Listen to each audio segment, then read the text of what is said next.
Merhaba arkadaşlar, ben Bartu arkadaşlar. Pink kucağımdayken başlattım. Bugün sizlerle yulaf kepeği diye bir şey tadacağız arkadaşlar. Şimdi malzemelerimiz burada. Bu yulaf kepeğinin sebebi Dukan diyeti yapıyor olmam. Tadı çok kötü. Şimdi Bartu ile birlikte deneyeceğiz. Bakalım light yoğurtla birlikte karıştıracağız. Bakalım Arkadaşlar nasıl olacak. hiç tatmadım. Bartu beğenecek Ablam mi? tattı. Ama Sen al bakalım, ben koyayım artık. bak. Çok kötü Nasıl bir tadı şey var. olacak şu an bilemiyoruz arkadaşlar. Annemin sesi gelirse özür dilerim. Pinky'yi göstereyim ben şimdi de. Ne yapıyorsun? Ne yapıyorsun? Şipşiş. Evet, yoğurt ikimize de. Koyuyorum. Az koyayım, tadı zaten çok kötü. Ya ablacığım bana az olmuyor. Hepsini yemek zorunda mıyız onun? Evet. Allah'ım bittim ben. Ama bu çok sağlıklı bir şey.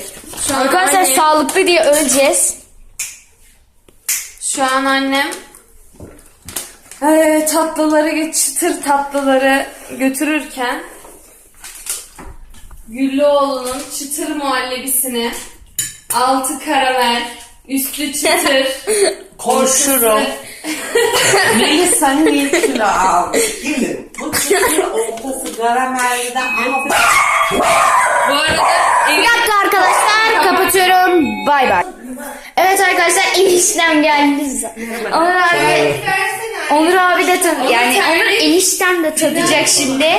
Dinlendim ya. Onur enişte sen de tatmak zorundasın şu anda. tatlı. Melisa tatlı Evet. demiş. Onur abi Ya git. Onur abi ne olur tat. Ben almamla tatacağım, sen de o zaman öl. Biz şu an gidiyoruz.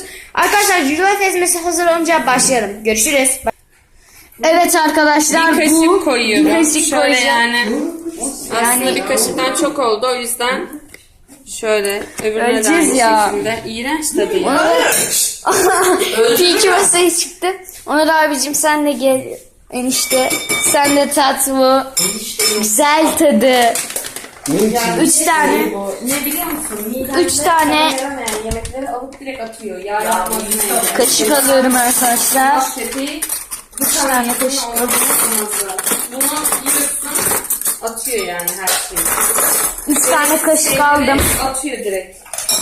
Bir dakika, Şimdi- bunu karıştıracağım ben.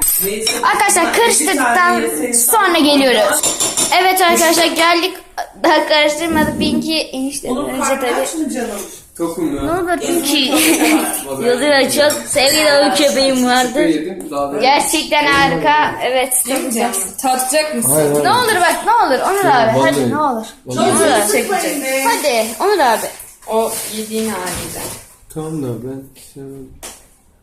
İyi ki Yiyemem. sadece Ne öyle var yap. bunun içinde? İlk kepeğiyle diyet yoğurt, bu kadar. Onur abi yani eniştem tadacak. Çekmiyorsun ki adam Tatlı. gibi. Ben seni çekeyim. Arkadaşlar şimdi biteceğim. Evet. Bartu, onu o kadar yaptım, onu ye lütfen bu arada. Arkadaşlar. Allah'ım sen beni. Çünkü ben yiyeceğim ne kadar kötü olursa olsun. Hadi. Bartu.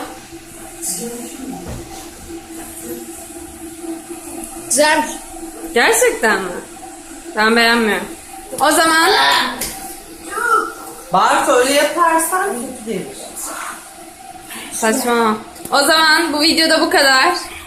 Kendinize iyi bakın. Ablam da tadacak arkadaşlar. Ben tatmıştım daha önce. Kötü tadı. Evet arkadaşlar ablam da tadacak. Oya. Ablamın bitirmesi gerekiyor. Yedi valla. Arkadaşlar bununla bir ceza yapabiliriz. Kötü Ye. ama gerçekten. Ben bunu Neyse arkadaşlar bir sonraki videomuzda görüşürüz. Bay bay.